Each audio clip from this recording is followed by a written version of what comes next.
An Ode to Nature by Carly Furlonger. I went out for a walk one day, turned here and there, and lost my way. I came across a sea of green, so many wonders to be seen.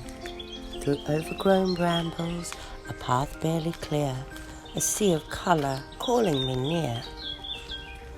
Tiny violets cover the ground, so much beauty to be found. The tall wild carrots tickle my arms as I pass. They're nest-like flowers dropping seeds so they'll last. Sweet-smelling chamomile catches my nose. Yellow centre, white petals, great for relaxing. I'll grab some of those. No forage trip is complete without a sting or three, but there's dock leaves nearby, so I'll stop and grab some nettle leaves first for tea.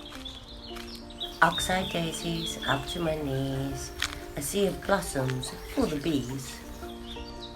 I'll sit for a moment to take in the sights, the sun through the trees, such pretty flickering lights. So overwhelmed by flowers, I just noticed the trees. Elders, apples, cherries, I couldn't miss these. I'll grab some alder for colds and some dock leaves for stings. Who knows what next week brings?